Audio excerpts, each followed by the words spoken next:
আসসালামু আলাইকুম, আমি আনোয়ার মুরসালিন। সিভি রাইটিং টেকনিকের সপ্তম পর্বে আমি আপনাদের সবাইকে স্বাগত জানাচ্ছি। যারা 6টি পর্ব দেখেছেন তারা আশা করি সিভি রাইটিং টেকনিক সম্পর্কে অনেক বিষয়ে অবগত হয়েছেন। আজকে যে বিষয়টি আমি আলোচনা করব সেটি খুব গুরুত্বপূর্ণ বিষয়। সেটা হচ্ছে যে আপনি তো সিভি লিখলেন, সিভি লেখার পরে রিক্রুটারের কাছে সিভি আপনি পৌঁছবেন কিভাবে? এই জায়গাতেও আমরা কেউ কেউ ভুল করি। আমি আপনাদেরকে আজকে সেই বিষয়ে কয়েকটি গুরুত্বপূর্ণ বিষয়ে আলোচনা করব।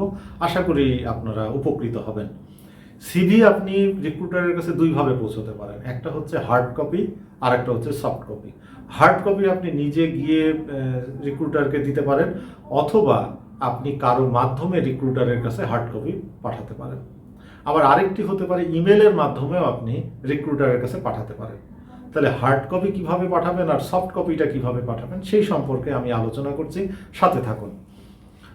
আপনি যখন হার্ড কপি পাঠাবেন তখন অবশ্যই, যেটা আমি আগেও বলেছি, পরিষ্কার পরিচ্ছন্ন A4 সাইজের 80 GSM অফসেট পেপারে হবে। আপনি অবশ্যই সিভিটা ভাঁজ করবেন না, আপনি A4 সাইজের খামেই আপনি সিভিটা পাঠাবেন এবং খামের উপরে রিক্রুটারের নাম, ঠিকানা ইত্যাদি আপনি উল্লেখ করবেন। যদি রিক্রুটারের নাম জানা না থাকে তাহলে হিউম্যান রিসোর্স ডিপার্টমেন্ট অ্যাড্রেস করে আপনি পাঠাবেন। কাভার লেটারের বিষয়ে আমি পরবর্তী ভিডিওতে আলোচনা করব। সিভির সাথে অবশ্যই একটা কাভার লেটার অ্যাটাচ করবেন। যদি জব সার্কুলার ছাড়া পাঠান তাহলে আপনি টু দ্য রিক্রুটার অ্যাড্রেস করেও লিখতে পারেন, অথবা to the manager human resource department এটাও অ্যাড্রেস করে আপনি কাভার লেটার লিখতে পারেন এবং খামের ওপরেও আপনি এই ঠিকানা ব্যবহার করতে পারেন। আরেকটি হচ্ছে, যখন আপনি সফট কপি পাঠাচ্ছেন তখন অবশ্যই ইমেলের মাধ্যমে যখন আপনি পাঠাচ্ছেন এই সফট কপিটা, তখন অবশ্যই আপনার সিভিটা MS ওয়ার্ড থেকে PDF-এ কনভার্ট করবেন।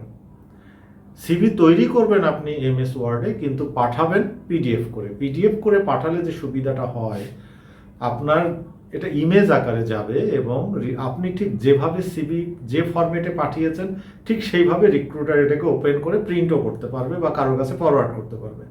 কিন্তু আপনি যদি MS ওয়ার্ডে সিভি পাঠান তাহলে এইটা প্রিন্ট করার সময় ফন্ট ভেঙে যেতে পারে, ফরওয়ার্ড করার সময় কোনো একটা অসুবিধা হতে পারে, অথবা কেউ আপনার সিভি এডিট করতে পারে। PDF যদি করে পাঠান তাহলে কেউ আপনার সিভি এডিট করতে পারবে না। এই যে PDF করার যে নিয়মটা, সেটা আপনি যে কোনো জায়গা থেকে শিখে নিতে পারেন। এটা খুব সহজেই কনভার্ট করা যায় MS ওয়ার্ড থেকে। সেভ অ্যাজ করে আপনি যদি এটা PDF-এ এটা সিলেক্ট করেন তাহলে এটা PDF-এ সেভ হয়ে যাবে। যদি আপনি ছবি ব্যবহার করেন তাহলে অবশ্যই ছবি স্ক্যান করে সিভির উপরে আপনি সফট কপিতে বসাবেন। আর যদি হার্ড কপিতে সিভি দেন অবশ্যই আপনি রঙিন ছবি স্ট্যাপল করে পাঠাবেন। ছবি কেমন হওয়া উচিত সে সম্পর্কে আমি ভিডিওর এক পর্যায়ে বলেছি অন্য আরেকটি পর্বে। তো আপনি যখন সিভিটা পাঠাচ্ছেন ইমেল করে তখন অবশ্যই আপনি সাবজেক্টটা লিখবেন। যেমন আপনি লিখতে পারেন সিভি অফ মোহাম্মদ আনোয়ার মুরসালিন।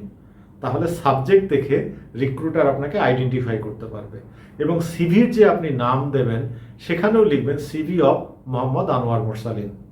আপনি যদি সিভি দেন my CV, new CV, final CV, এইভাবে যদি নাম দেন তাহলে কিন্তু রিক্রুটার সহজে আপনার সিভিটা আইডেন্টিফাই করতে পারবেন এবং সিভি হারিয়ে ফেলবে। একজন রিক্রুটারের কাছে শত শত সিভি আসতেছে ইমেলের মাধ্যমে। সুতরাং আপনার নাম যদি সাবজেক্ট থেকে এবং সিভির ফাইল থেকে যদি বোঝা না যায় তাহলে কিন্তু রিক্রুটার আপনাকে আইডেন্টিফাই করতে পারবে না। সেই জন্য অবশ্যই আপনার ফাইলের, সিভি ফাইলের একটা নাম দেবেন যেটা আপনার নামে, এবং সাবজেক্ট যেটা লিখবেন সেটা অবশ্যই সেখানে আপনার নাম উল্লেখ করবেন।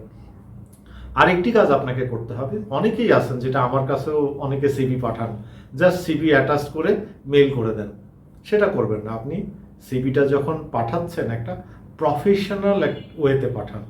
যেমন আপনি লিখতে পারেন ডিয়ার স্যার, একটা ইমেল লেখেন, ইমেলে একটা টেক্সট লেখেন, dear sir please find my CV, or I have got the message that you are going to recruit at this position তো in your organization।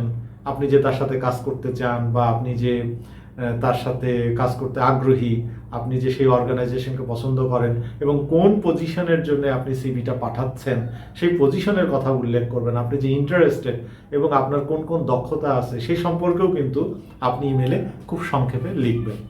তাহলে যখন রিক্রুটার এই সিভিটা রিসিভ করবে এবং আপনার ইমেলটা পড়বে তখন সে খুশি হবে এবং সে ধরে নেবে যে আপনি একজন প্রফেশনাল পার্সন। অনেকেই আছেন যারা সিভি দেওয়ার ক্ষেত্রে কিছু ভুল করেন এবং এই ভুলগুলো করার কারণে রিক্রুটার প্রার্থীর বিষয়ে আগ্রহী হয় না এবং ইন্টারভিউয়ের জন্য ডাকে না। এই বিষয়ে আমি পরবর্তীতে আরও কথা বলবো আপনাদের সাথে। আমি পরবর্তী যে ভিডিওটি করব সেখানে কাভার লেটার নিয়ে আলোচনা করব। আপনাদের সবাইকে আমন্ত্রণ জানাচ্ছি, যারা সিভি রাইটিং টেকনিক সম্পর্কে জানতে চান আমার পরবর্তী ভিডিওটি দেখবেন। আপনাদের সবার জন্য শুভকামনা, ভালো থাকবেন সবাই। আসসালামু আলাইকুম।